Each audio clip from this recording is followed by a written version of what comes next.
Di suatu pagi yang hangat dan harum di kota Baghdad, ketika angin padang pasir menari-nari menggoda jendela-jendela pasar dan aroma roti gandum bersahut dengan panggilan adzan, sebuah peristiwa ganjil terjadi. Bayangan matahari bergeser sendiri. Rakyat bingung, pasar gaduh, tukang sihir menguap karena gagal memprediksi langit, dan tukang kayu menuduh pelukis karena lukisan tampak bergetar. Satu persatu penduduk mengeluh kepada penguasa Baghdad, Raja Harun ar-Rasyid, sang pemimpin agung yang berhati mulia dan berotak tajam.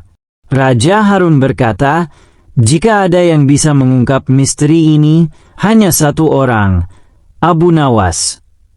Pagi itu, Abu Nawas baru saja duduk di teras rumahnya, mengenakan turban besar miring sebelah dan sibuk mencoret-coret sajak di atas batu bata karena kehabisan kertas.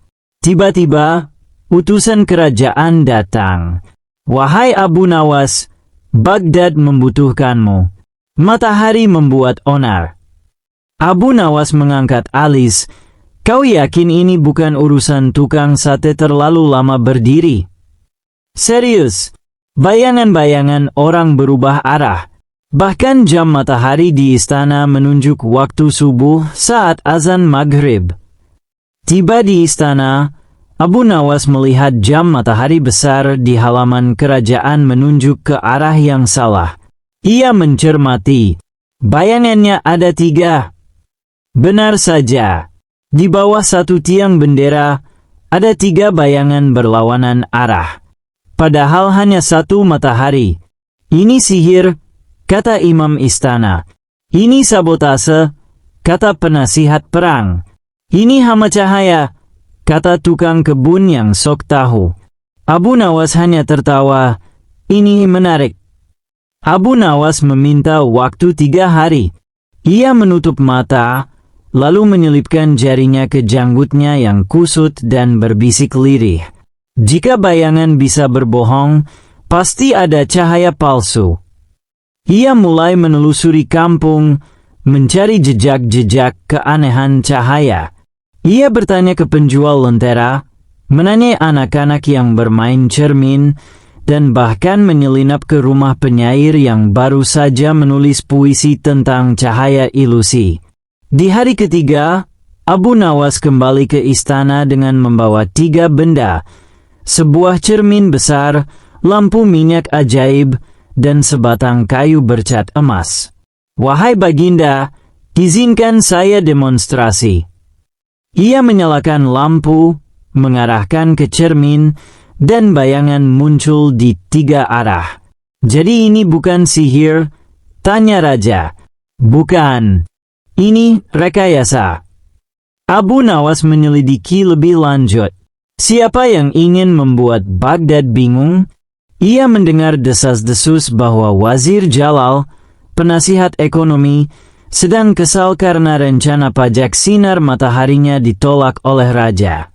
Terlalu lucu untuk nyata, kata Abu Nawas, tapi terlalu nyata untuk lucu. Ia menyamar sebagai pengemis tuli dan mengendap ke rumah sang wazir. Di sana, ia mendengar percakapan mencurigakan antara Jalal dan seorang tukang cermin. Besok pasang 2 lagi di dekat istana, kita akan bikin rakyat bingung terus. Raja akan setuju mengenakan pajak pada waktu siang. Alih-alih melaporkan langsung, Abu Nawas memilih cara yang lebih teatrikal. Ia berkata pada raja, Baginda, saya punya solusi untuk mengusir bayangan palsu, pengadilan cahaya. Raja yang bijak dan agak penasaran, setuju. Diadakanlah pengadilan siang hari di alun-alun, dengan tiang bendera sebagai terdakwa dan bayangannya sebagai saksi. Rakyat berkumpul, tertawa melihat bagaimana Abu Nawas berdiri dan berkata, bayangan pertama, kau menghadap timur, tapi pagi tadi kau menghadap barat. Jelaskan. Semua orang bingung, tapi sang tukang cermin yang menyaksikan mulai panik. Abu Nawas melanjutkan, Siapa yang menyuruhmu pindah arah, wahai bayangan? Atau siapa yang memantulkanmu ke sana? Lalu ia membuka tirai besar. Di baliknya, 3 cermin raksasa tersembunyi dan seorang tukang cermin pucat berdiri gemetar setelah ditangkap.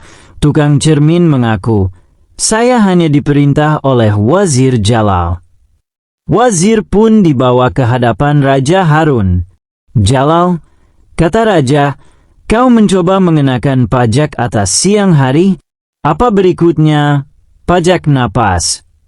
Jalal menunduk, tapi Abu Nawas berkata, "Baginda, beri dia pelajaran. Tapi biarkan dia belajar dari sinar matahari yang asli.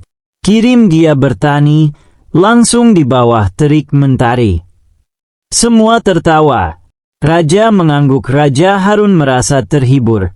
Tapi ia tak mau melepaskan Abu Nawas dengan mudah. Ia memberi satu teka-teki sulit. "Wahai Abu Nawas, jika satu bayangan bisa ditipu, bagaimana dengan kebenaran yang tak terlihat?" Abu Nawas berpikir, lalu berkata, "Bayangan bisa ditiru, cahaya bisa dipantulkan. Tapi kehangatan tak bisa dibohongi. Seperti hati, kebenaran itu tak selalu tampak, tapi bisa dirasa." Raja tersenyum puas. 3 hari setelah peristiwa bayangan palsu, Raja Harun kembali memanggil Abu Nawas. "Wahai sahabatku," kata sang raja sambil mengelus janggut peraknya yang wangi kasturi, "kambing yang kau beri nama Jalal berbicara semalam." "Berbicara, Baginda." Abu Nawas mengangkat alisnya tinggi-tinggi. "Apa yang ia katakan? Jangan-jangan ia menuntut royalti karena namanya dijadikan lelucon." Sang raja tertawa.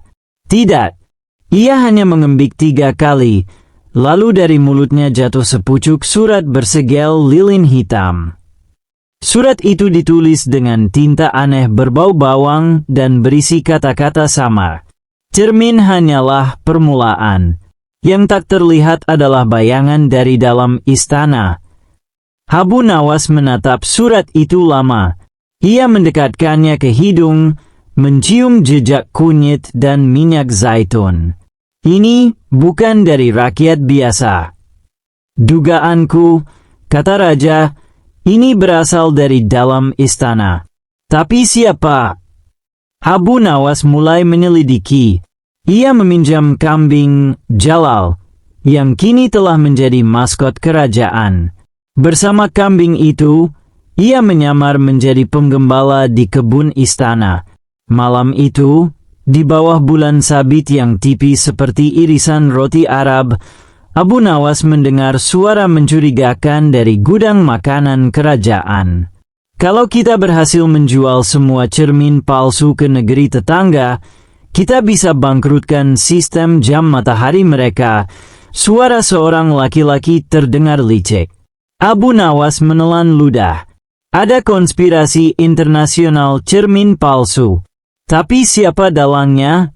Ia tak sempat melihat wajah mereka. Tapi ia mencatat satu hal. Semua pelaku memakai sarung tangan putih bergaris emas. Simbol yang hanya dimiliki oleh penjaga bagian istana. Dalam keesokan paginya, Abu Nawas muncul di depan raja dengan rencana paling gila sepanjang sejarah Baghdad. "Aku ingin mengadakan festival kebodohan." "Kebodohan?" tanya sang raja.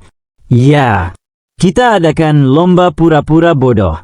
Semua pelayan istana, menteri, bahkan pengawal wajib ikut. Yang paling meyakinkan akan menang hadiah seekor unta dan 100 dinar emas." "Tujuannya?" tanya raja curiga. "Yang berbohong paling cerdas akan menunjukkan kebodohan yang terlalu sempurna. Disitulah kita tangkap dia." Raja Harun, yang selalu mencintai eksperimen aneh Abu Nawas, langsung setuju. Istana dipenuhi tawa. Para menteri bersaing siapa yang paling tolol. Ada yang mencoba membaca surat dari belakang, Ada yang menyikat gigi dengan pedang, bahkan ada yang mengikat surban ke kakinya. Namun satu pelayan bernama Masruf terlalu sempurna. Ia memanggil roti sebagai kuda kecil, menyiram bunga dengan minyak samin, dan bahkan mengusap cermin dengan pasir. Dia terlalu niat, kata Abu Nawas. Saat digeledah, di balik jubah Masruf ditemukan sarung tangan Masruf putih bergaris emas dan peta rahasia. Awalnya ia bersumpah demi rambut ibunya, namun akhirnya mengaku bahwa ia bekerja untuk organisasi rahasia bernama Bayangan Dalam Cahaya. Kelompok ini ingin menjatuhkan Raja Harun lewat manipulasi cahaya, cermin, dan ilusi visual, agar rakyat kehilangan kepercayaan pada ketepatan waktu, ukuran, dan kebenaran. Tujuan akhir mereka adalah, gumam Masruf, mengubah seluruh peta Baghdad agar tampak seperti kota yang miring, lalu menjual jasa penyeimbang rumah. Hebat, kata Abu Nawas. Mereka gila, tapi cerdas. Masruf juga mengungkap keberadaan perpustakaan bayangan, tempat rahasia di bawah istana berisi semua skema konspirasi cahaya dan bayangan. Abu Nawas memimpin misi bawah tanah menuju perpustakaan. Bersama 5 pengawal terpercaya dan kambing Jalal, mereka menemukan ruang bawah tanah dengan dinding kaca satu arah dan ribuan cermin kecil memantulkan cahaya secara bersilang. Di tengahnya duduk seorang lelaki tua berkepala botak dan berjubah perak. Ia menyebut dirinya sang penyesat bayangan. Wahai Abu Nawas, katanya, kau pikir cahaya adalah kebenaran? Tidak, cahaya adalah alat, dan alat bisa digunakan siapa saja termasuk untuk kebohongan.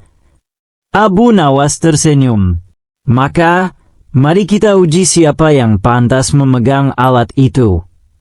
Pertarungan logika dan kecerdikan pun terjadi. Abu Nawas menantang sang penyesat. Siapa yang bisa membuat cermin paling jujur? Penyesat menciptakan cermin yang memperbesar bayangan hingga tampak menakutkan. Abu Nawas hanya membawa mangkuk air bening. Ini bukan cermin, kata lawannya. Cermin bukan hanya yang memantulkan rupa, tapi yang menunjukkan apa adanya, kata Abu Nawas. Ia meletakkan mangkuk itu, dan bayangan sang penyesat tampak gemetar. Kenapa? Karena dalam air, tergambar 2 wajah, satu tua, satu muda.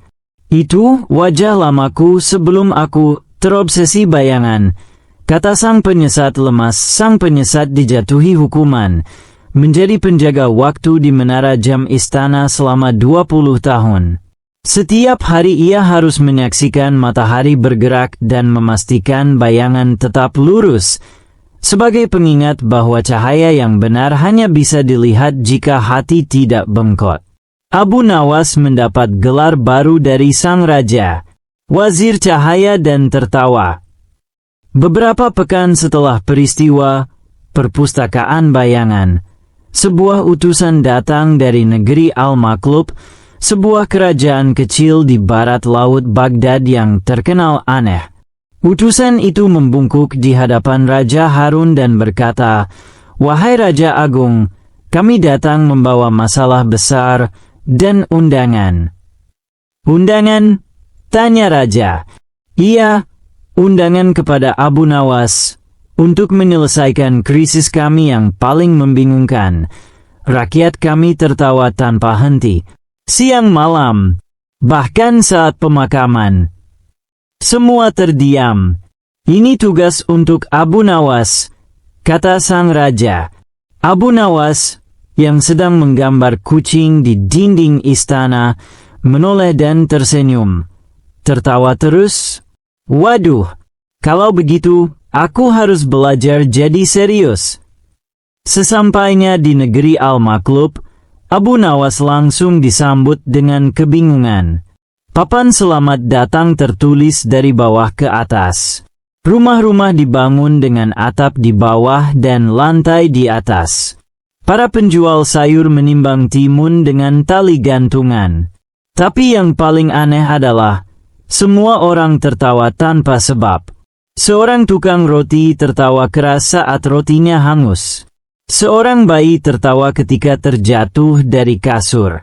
Bahkan pemimpin negeri, Sultan Habib, tertawa saat mengumumkan bahwa istana sedang bocor. "Apa yang menyebabkan semua ini?" tanya Abu Nawas. Sang Sultan tertawa dan menjawab, "Itu dia masalahnya. Kami pun tak tahu. Hahaha." Abu Nawas mulai menyelidiki. Ia mendatangi tukang sulap, penjual lelucon, bahkan seorang pertapa tua yang mengasingkan diri di atas pohon karena tak tahan tertawa sendiri. Akhirnya, ia mendengar legenda bahwa tawa ini dimulai dari sebuah patung misterius yang dikirim sebagai hadiah dari negeri tak dikenal. Patung itu berbentuk lelaki gendut berjubah hitam dengan wajah seperti Abu Nawas sendiri. Patung itu kini disimpan di tengah kota, dan setiap kali orang melewatinya, mereka langsung tertawa terbahak-bahak. Abu Nawas menatap patung itu lama. "Ini bukan patung. Ini hipnosis." Dengan bantuan seorang pengrajin kuno bernama Zahra, Abu Nawas membongkar bagian dalam patung.